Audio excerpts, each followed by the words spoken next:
you guys can do this awesome bending stuff, like putting out forest fires and flying around and making other stuff fly around. I can't fly around, okay? I can't do anything. Avatar the Last Airbender is a show that stood the test of time, not just because of its incredible story and amazing characters, but because of the fact that you can watch its episodes individually without knowing the full story and still enjoy them. So I want to start a mini-series where I talk about a few of these episodes, and the episode I'll talk about today is Sokka's Master. The episode starts when the giant meteorite falls from the sky and starts a fire. Aang, Katara, and Toph all collectively use their bending to put the fire out. But of course, since Sokka isn't a bender, he's essentially useless during this mission. What should I do? Keep an eye on Momo. So what, I'm just a lemur sitter? The next day, the gang talks about how they saved the village the night before over lunch, and Sokka talks about how useless and regular he feels, since he has no supernatural bending abilities like everyone else. But the fact is, each of you is so amazing and so special, and I'm not. I'm just the guy in the group who's regular. The gang tries to cheer him up, but they only make it worse. I mean, imagine your superpowered friends try to boost your confidence by telling you that you're an amazing map reader. After this, Katara, Sokka's little sister, suggests they go shopping for new weapons, and this makes Sokka very happy. Whilst shopping for weapons, Sokka sees a beautiful sword and starts going crazy over it. The shop owner tells him that the sword belongs to Master Piandao, the greatest sword master and sword maker in Fire Nation history. Sokka immediately goes to visit Piandao and asks him to train him in the way of the sword. Most students who try to train with Piandao are turned away because they give lists of their accomplishments and brag about why they should be the one to train with him. But not Sokka. In a heartfelt moment, Sokka opens up about how unsure he is of himself and how he doesn't even know whether he's worthy of being trained. Piandao then agrees to train him. The training is difficult and consists of things like rock gardening, writing, painting, and a lot of sparring.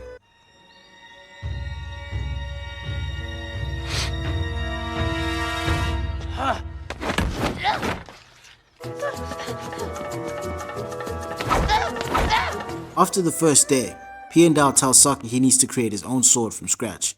While Sokka was away, the gang realizes that they don't know what to do with their time, and they also realized how bored they are, since Sokka is usually the one in charge, telling them what's on the schedule, and he's also the one who keeps their spirits up. So they're extremely happy to see him, even though he's only been gone for a day. Remember that meteor from the start of the episode? Well, Sokka uses the material from it to make his own sword, and when he's finished, the master presents it to him. Sokka then confesses to the master that he's been lying to him this whole time, and that he's not from the Fire Nation, he's from the Water Tribe. The master attacks him and they have a duel. After the duel, the master tells Sokka that he always knew he was from the Water Tribe, and basically said that the duel was just another test. He then tells Sokka that he must keep training alone, and that one day, he will be an even better sword master than him. The gang then goes on their way, and the episode ends.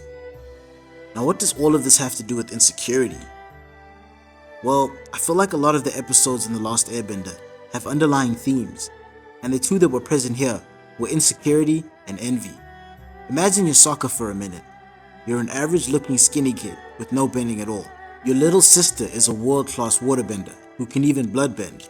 Your best friend is the Avatar, master of all four elements, a kid who was so talented that he became an airbending master at the age of 12, the youngest to ever do it at the time.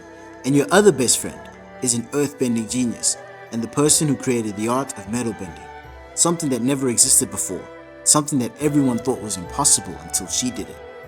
You're an average fighter, have no bending or special abilities, and you get scared relatively easily. It can be hard to feel the brightness of one's own light when the lights of others shine so brightly. Whilst watching this video, you may feel similarly about yourself and feel that your peers, family, or even your friends shine so much brighter than you do, or that you hold them back from reaching their full potential. You might feel that you are the useless one in the group. Similarly, you may feel envy over the accomplishments of others. I've never really been a jealous person myself, but to those watching who are plagued by envy, I say this: jealousy is just insecurity reflected in the mirror image of the greatness within others. What I mean by that is you're not actually jealous of the other person. They simply have something that you want or don't have, and that's what affects you.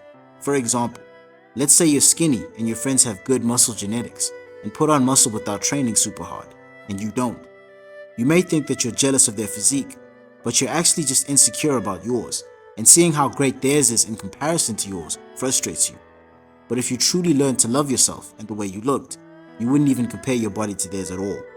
Also, you might find that you won't actually want to have muscles. You more so want the respect and perks that come with it, like getting girls or being able to do well in sports.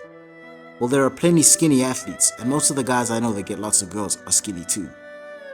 So if you just used one of those two solutions, you would stop feeling jealous or less than. Speaking of feeling less than, Sokka's insecurity is something that's very important about this episode. He expresses to Master P and Dao how he feels unsure of whether he's even worthy to be trained.